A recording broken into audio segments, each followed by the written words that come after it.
kita ke Baqi dan kita juga ziarah ke makam Baqi sebentar, kita jelaskan tentang Baqi. Lalu setelah itu kita dekat makam Nabi Muhammad SAW. Kita lihat. Nah, yang pertama yang boleh melewati atau ziarah ke makam Nabi cuman laki-laki, perempuan tidak dibolehkan. Dan itu pun bukan sekarang caranya, insya Allah besok buat laki-laki setelah dari Raudhah, setelah masuk Raudhah, sholat, zikir, doa di sana, keluar dari Raudhah melewati makam Nabi Muhammad SAW. Jadi akan kita jelaskan dari luar saja. Ayo silakan jalan. Ini jalan ya, jadi jangan terlalu jauh, takut nggak.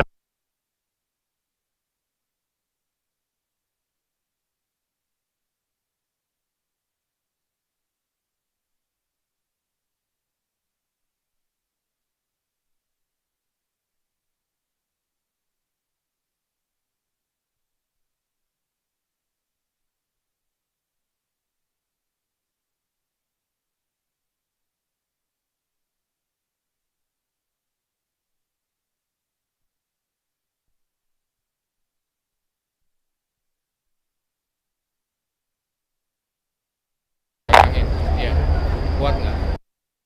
Atau saya di tengah aja kali ya. Ya. Nah, Anda di tengah.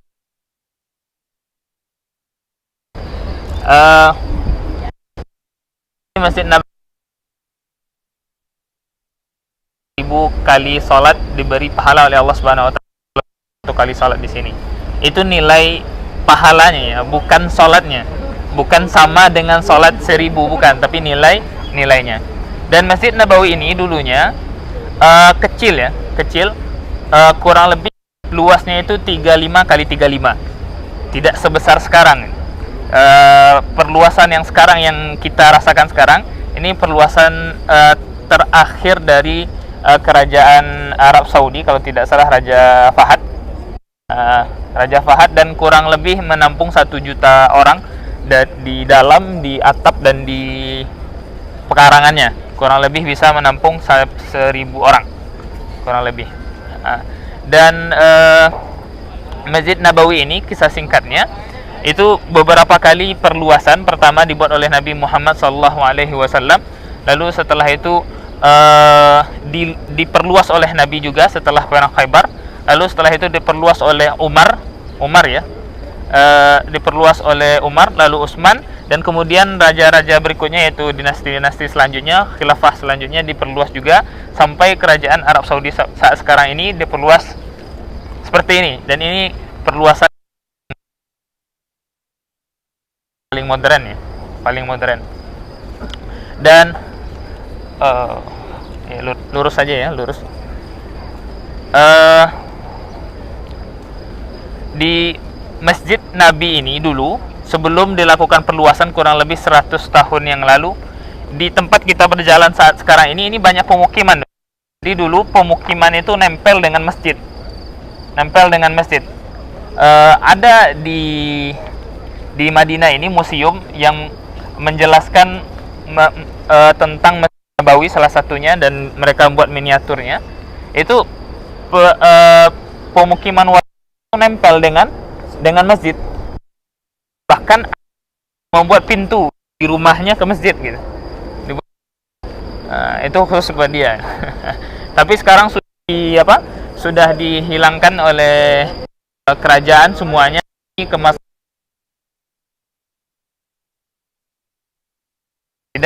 tidak cukup. Nah, dulu ini semuanya rumah-rumah semuanya, bahkan sebagian bahkan masjid yang sekarang ini, yang maksudnya yang di dalam bangun, banyak rumah-rumah orang-orang di sekitar sini. Berarti nanti hotel bakal tergusur.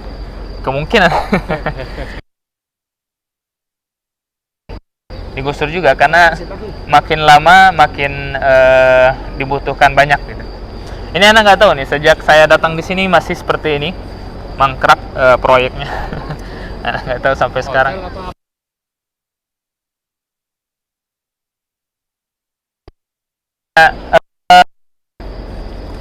Jadi pagar kecil ini ya, ini pagar kecil ini maksudnya khusus untuk perempuan.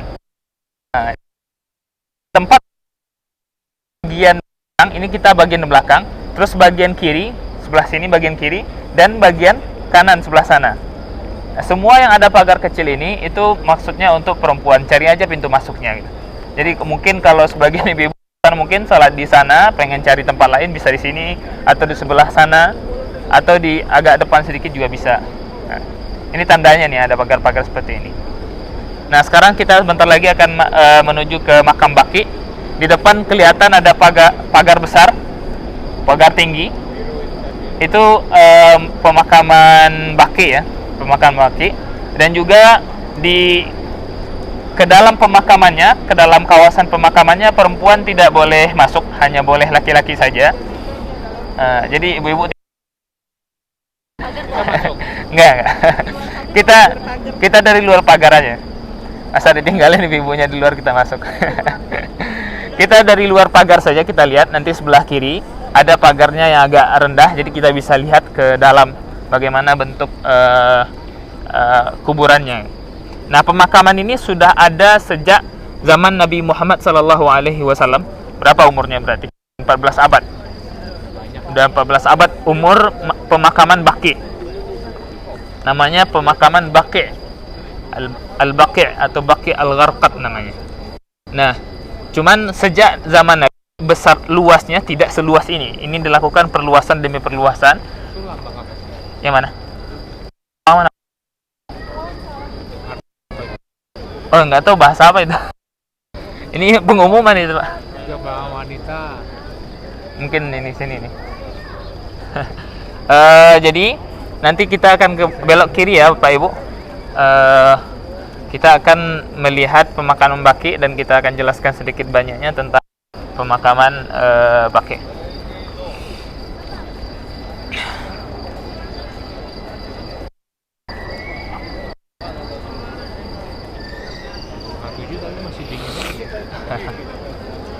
Ini masih musim peralihan, jadi kadang dingin, kadang panas. Serangga-serangga banyak keluar karena dingin di bawah. Serangganya dingin di bawah.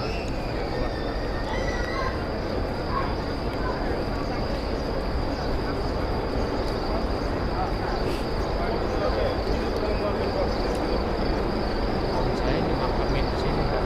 Siapa, Pak? Oh, Oh, meninggal di sini. tinggal pas haji. Oh iya. 2011. Iya, jamaah umroh dan jamaah haji kalau meninggal di Madinah sini dimakamkan. Oh gitu. Nah, semuanya di sini. Makanya setiap sholat itu ada sholat jenazah dan dimakamkan di sini.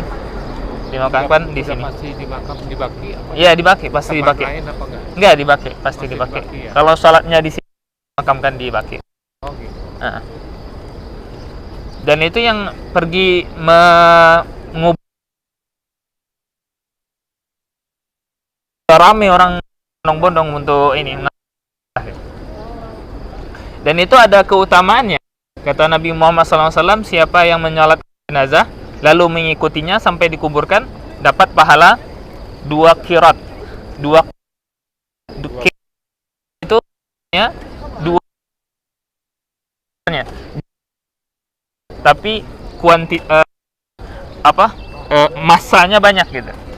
Jumlahnya 2, cuman volumenya banyak maksudnya. Volumenya berat. Jumlahnya cuma 2. Kita ke kiri, Pak Ibu ya. Kiri. Jadi 2 qirat itu sebanyak 2 kali gunung Uhud besarnya. Makanya orang berbondong-bondong setelah disolatkan mereka juga ikut mengantarkan jenazahnya ke kuburan. Setiap subuh apa? Setiap sholat. Setiap sholat. Tadi sholat subuh ada jenazah, begitu juga sholat Jumat juga nanti juga ada. Kalau ada terus setiap sholat.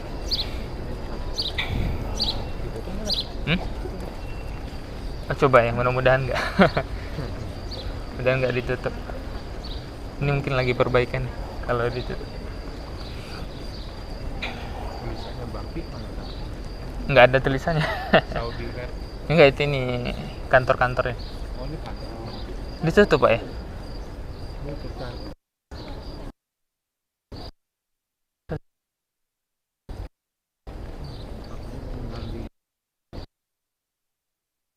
Enggak, ini Kita lewat sebelah sini saja.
Pak. Oke. Hmm. Kayaknya nggak boleh sekarang ya, belum ada ya?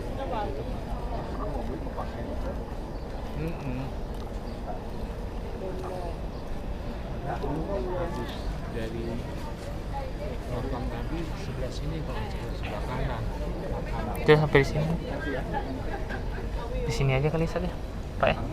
Hah? Temen nggak ya? Iya, itu gimana lagi? Emang nggak ada. Di sini aja lah. Syarat aja ya. Makamnya di mana? Ini balik sini nih. Di balik sini. Balik sini makam Baki. Ini baru beberapa hari kayaknya ditutup, peraturan baru. Kita juga nggak tahu ya. Biasanya bisa ke sana. Di sana itu ada pagarnya, ada yang rendah, jadi bisa kita lihat ke dalamnya. Ini ditutup oleh penjaganya, nggak boleh masuk kayaknya ini. Iya. Jadi kita jelaskan di sini saja ya, gimana lagi kondisinya seperti itu. Biasanya boleh ke sana, ke ujung sana itu ada pagarnya rendah, jadi bisa lihat ke dalam gitu. Bisa lihat ke dalam bagaimana bentuk makamnya. Tapi kita jelaskan di sini saja. Jadi ini kawasan Baki, di balik pagar tinggi ini itu pemakaman Baki banyak sekali ya. Ada salah seorang dosen Ana bilang kurang lebih penuhnya itu 50 tahun. Jadi dari kalau seandainya kosong, diisi dari sini sampai ke belakang itu 50 tahun penuh gitu. Baru diisi lagi gitu. Diisi lagi. Itu kurang lebih ya. 50 tahun. Nah, pemakaman ini sudah ada sejak zaman Nabi Muhammad SAW dan banyak sahabat yang dimakamkan di sini.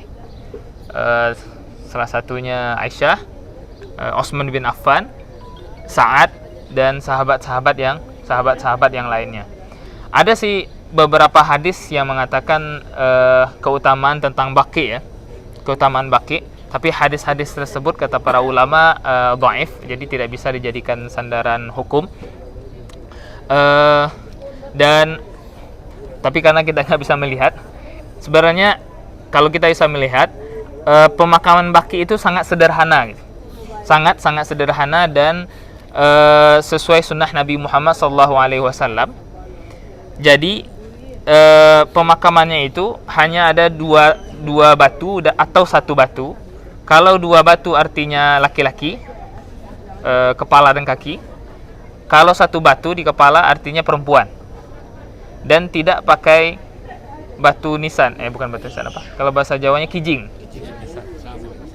Kalau batu nisan ininya ya, kijing yang dikeramikin, kijing ya. Tahu kan kijing semua ya? Di semen. Dan tidak pakai tersebut. Karena sepakat seluruh ulama tidak boleh membangun bangunan di atas kuburan. Termasuk mazhab Syafi'i mengatakan tidak boleh membangun bangunan di atas kuburan, bahkan disebutkan tajsis pun tidak boleh, di semen pun tidak boleh gitu. Kecuali lil hajah, kecuali butuh maksudnya tanahnya mungkin mudah longsor, maka dikasih hal tersebut. Salah satu alasannya pertama israf, mubazir, nggak ada gunanya. Yang kedua, dan alasan yang kedua ditakutkan ta'zimul maqabir, mengagung-agungkan kuburan gitu. Ditakutkan ada unsur pengagungan kuburan. Dan ini seluruh ulama sepakat gitu, tidak boleh membangun sesuatu di atas kuburan. Cukup ditinggikan tanahnya, penanda bahwasanya ini ada makam. Ditinggikan tanahnya, penanda bahwasanya ini ada makam. Dan salah satu sunnah Nabi Muhammad SAW juga adalah berziarah ke pemakaman. Ke pemakaman siapa saja, baik pemakaman orang lain maupun pemakaman keluarga kita. Salah satunya tujuannya untuk mengingat kematian. Jadi manfaat yang pertama ziarah makam itu untuk kita mengingat mati, bahwasanya kita akan seperti mereka juga, tidak mungkin hidup selama-lamanya. Nabi Nuh, salah satu orang yang lama umurnya, beliau berdakwah saja 950 tahun, apalagi umurnya. Berarti lebih mungkin dari 1000 tahun. Pun sekarang sudah tidak ada kan? Sudah meninggal kan? Nah, jadi apalah kita umur yang 68 itu sudah tua rasanya. Nah, jadi pertama ziarah ke kuburan itu salah satu tujuannya untuk mengingat kematian, dan yang kedua juga mendoakan orang yang ada di kuburan. Mendoakan orang yang ada di kuburan, bukan minta doa dari orang yang di kuburan, bukan kebalik ya, tapi mendoakan orang yang ada di kuburan. Nah itu tujuan kita berziarah ke pemakaman atau kuburan. Dan kuburan di sini nggak angker, bukan kayak di Cawang atau apa namanya yang angker itu, jeruk purut. Nah, okay. Nah, di sini kuburannya nggak angker ya, malam-malam orang nguburin gitu. Karena ada di Indonesia sebagian tempat kalau malam-malam nguburin itu ada ritual tertentu, takut ini takut itu, takut apalah macam-macam gitu. Nah kalau di sini nggak angker. Nah. Jadi anak pramuka juritnya nggak di kuburan ya. Kalau di Indonesia kan juritnya di kuburan. Takut gitu. Jadi di sini karena kuburannya pun sederhana gitu, maka tidak terasa angker. Kalau di Indonesia kuburannya dibuat sedemikian rupa, apalagi ada pohon besarnya buat sekelompok jin main-main kan. Ditambah ada rasa takut, tambah ketakutan, ditambah kalau lewat kuburan pakai klakson assalamualaikum kan. Ya jinnya seneng gitu, oh ini cocok nih buat kita mainin gitu. Dan itu terbukti alam jin dan alam kita itu cuman bedanya kita tidak bisa melihat mereka, mereka bisa melihat kita. Dan kehidupan mereka seperti kita, ada muslim, ada kafir, ada yang jahat, ada yang baik gitu, ada muslim, ada kafir. Dan dalilnya apa? Dalilnya ada sahabat yang diculik oleh jin. Ada sahabat yang diculik oleh jin kafir dan disandra, dan dia merasa di sana tidak lama gitu. Pulang-pulang ternyata udah 4 tahun. Pulang-pulang ternyata udah 4 tahun, istrinya udah nikah lagi. Ini kisahnya panjang ini. Iya, istrinya udah nikah lagi. Dan waktu itu pas masa Umar bin Khattab mengatakan, ente kemana aja gitu, udah 4 tahun gak pulang-pulang gitu. Dia cerita bahwasanya dia diculik oleh jin dan dia disandra, lalu jin kafir ya, lalu jin muslim datang memerangi jin kafir tersebut dan dia diambil oleh jin muslim. Lalu dia ditawari mau tinggal sama kita atau dipulangkan gitu. Dan dia minta saya mau dipulangkan saja. Dan itu sudah 4 tahun berlalu. Ini terbukti bahwasanya dunia jin itu ada muslim, ada kafir. Nah, kalau seandainya takut sama jin dan mereka tahu kita takut, ditambah ada tindakan-tindakan tertentu yang mereka tahu kita takut, assalamualaikum, maaf kita mau lewat gitu, klakson dulu tiga kali, ini enak nih kita kerjain nih gitu. Ya orang-orang seperti manusia biasa lah, kalau ada yang seperti itu pasti dikerjain kan. Dijailin gitu. Nah kalau di sini alhamdulillah kuburan sederhana dan tidak dibuat angker, alhamdulillah, dan tidak angker gitu. Kuburan tidak ada pohon kambojanya. Mungkin kayaknya pohon kamboja yang bikin angker ya di Indo. Tambah pohon beringin kan. Itu yang buat angkernya. Nah, dan juga ditambah cara pemakaman di sini dan bentuk kuburannya pun sesuai sunnah Nabi Muhammad SAW, sangat sederhana. Bahkan raja sebelum ini, Raja Abdullah, itu pemakamannya tidak beda dengan pemakaman orang pada umumnya, sama seperti yang antum lihat, yang ada di Baqi. Ada batu dua batu, dan itu ada gundukan tanah. Dan dikasih batu di atasnya, batu kerikil, penanda bahwasanya ini raja, itu saja. Dan tidak ada hal-hal yang mungkin dibikin rumah, dibikin apa, nggak ada. Ini raja ya. Raja itu maksudnya apa? Yang punya negara ini. Kalau presiden kan diangkat rakyat kan. Kalau raja dia yang punya. Siapa yang angkatnya? Ya dia sendiri jadi raja. Apa yang tidak dia punya apa? Negara ini dia yang punya, tapi seperti itu gitu. Sangat sederhana, dan memang seperti itu yang diajarkan oleh Nabi Muhammad SAW. Dan di mazhab Syafi'i juga, di mazhab yang notabene orang Indonesia yang memakai, juga mengatakan salah satu pendapat ulama Imam Syafi'i, Mustafa Dibbuwa, mengatakan haram membangun bangunan di atas kuburan, termasuk menyemennya seperti kijing. Bahkan disebut haram, dan sebagian pendapat lain mengatakan makruh hukumnya. Karena pertama israf, mubazir, nggak ada gunanya.